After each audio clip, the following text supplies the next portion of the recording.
Hey there, my name is Zur Surgao and I'm the online pastor here at Fielder Church. Today is a unique Sunday for us. Instead of gathering together in person and online for a worship service, we are going out and serving our city. Here at Fielder, we call this Serve the City.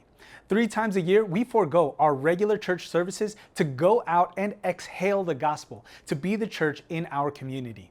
And today, our whole church is out in the community serving over 3,800 faculty and staff in 42 local schools in Arlington and Grand Prairie.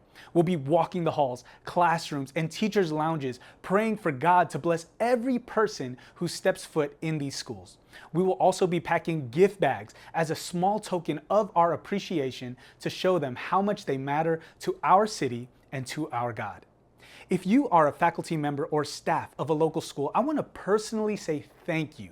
Thank you for investing your life in what matters most. You are making a difference in our city as you invest in and raise up the next generation of learners, citizens, and world changers.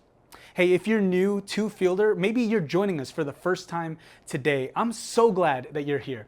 And I would love to tell you just a little bit about why our church chooses not to meet for regular services, but instead we choose to go out and serve our city. You see, our motivation is not for attention or accolades, but simply to love the God who first loved us. It is not for our glory, but it is for His. Matthew chapter 5, verses 14 to 16 says this, "You are the light of the world. A city set on a hill cannot be hidden, nor do people light a lamp and put it under a basket, but they put it on a stand, and it gives light to all in the house. In the same way, let your light shine before others so that they may see your good works and give glory to your Father who is in heaven." You see, God doesn't call us to keep the light under a basket and to ourselves, right? Staying in our church buildings and in our church services with only church people. What Jesus is telling us here is that we must not stay hidden. We are called to let our light shine, to put the gospel on display in public places in our city so that they may see our good deeds and so give glory to our Father in heaven. This is also a reminder to us that our worship of God doesn't just happen by singing songs or listening to messages. It is also through serving others. We love God by loving those whom He loves, the people He has placed around us. Now, maybe you're asking yourself, why does the church need to give time to serve the city? Shouldn't they just focus on spiritual things and let other groups focus on the physical things? Now, that's a fair question that I believe has a simple answer. You see, in God's eyes, there is no spiritual and secular divide. There is no area of life that is beyond God's domain. The health of our schools has just as much influence on the spiritual direction of our children as attending church does.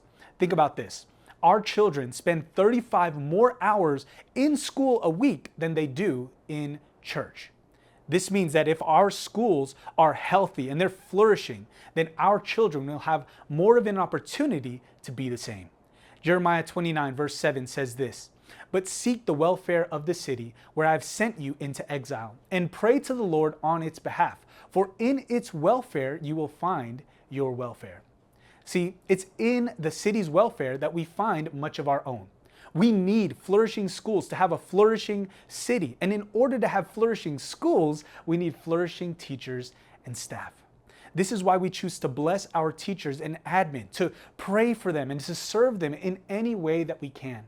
Because in their welfare, we find ours. I want you to check out this video to see how our church will be serving today.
Today, as our church body is out serving in our local schools, I want to encourage you to do the same. Find ways today where you can let your light shine. Whether you're local and live in the DFW Metroplex, or you're in another state or country, find a way to exhale the gospel and be the church to those around you. That can look like prayer walking your neighborhood or a local school near you. Or you can serve a school teacher or staff member you know by taking them out to coffee and lunch today. I simply want to encourage you to go, be the church, exhale the gospel to those around you. So thank you so much for participating in Serve the City today. God bless you, and Fielder Church, you are loved and you are sent.